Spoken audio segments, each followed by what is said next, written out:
Hi, and welcome to E3 Strength. My name is Earl, and today we're going to talk about some that frustrates me in public gyms. A great rule of thumb we tell our clients is don't repeat anything you see someone else doing in the gym. Something that you think is bad form can actually be a cheat or a hack that actually improves performance, whereas something you think is really cool and like, oh my gosh, it's going to help me, could tear your rotator cuff. Today's that's frustrating me in public gyms is cable tricep extensions.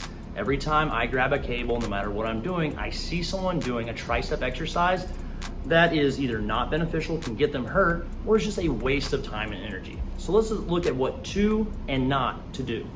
For today's purposes, we're gonna be using a rope grip.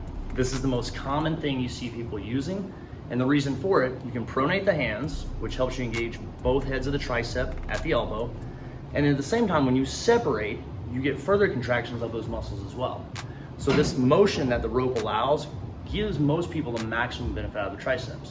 It doesn't mean that other devices like a straight bar or an easy bar are wrong, they just serve different purposes. Mistake number one, being unathletic. Whenever you're doing something in the gym, especially an upper body exercise, don't lock your knees out, don't straighten your hips out all the way. You want to have a little give, especially if you're going to do resistance that challenges you, and if you're not doing resistance that challenges you, what are you even doing? So the first thing you see people doing with the tricep extensions, they're standing upright, which is going to pull their elbows forward, causing either a hyperextension of the back or movement of the shoulder. Well, movement of the shoulder is what can create an impingement, so we definitely don't want that, and you don't want to be hyperextending your back. Also, you can't get a very good range of motion, so people that stand upright are typically doing this tiny little quarter range of motion. Now, to change that, it's real simple. Get athletic, bend the knees, drive your hips back, keeping your back straight, and that gives me leverage over top of the weight. It also allows me to come all the way up nice and high, and I'm gonna get 2/3 to 3/4 more range of motion than what I did previously. Now, will that make you tired faster? Will you be able to do less reps? Absolutely. But failure is the biggest key to success in the gym. A common misconception is doing a complete range of motion. Now, if I'm getting tired because I'm starting to do this new good full range of motion, this good form, and I start coming up all the way like I'm supposed to, but I can only go 3/4 of the way down, that's still a very good rep. I'm also putting in maximum effort. That's absolutely fine. I would much rather see that, and you're gonna get much more out of that than you would if you shorten your range of motion and then try to go all the way down. People think that they have to complete something.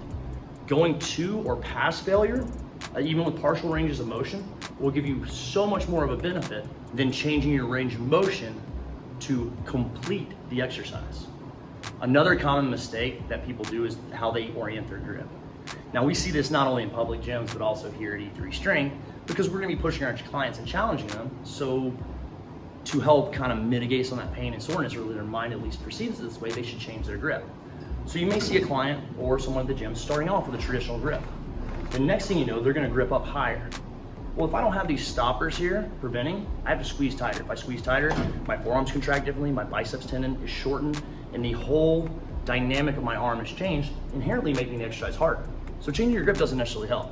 Another thing you don't want to do, you don't want to actually grab these balls. These are just little stoppers that stop your hands from sliding down so you can have a very loose, open grip. I'm not even really touching the rope completely with my hands.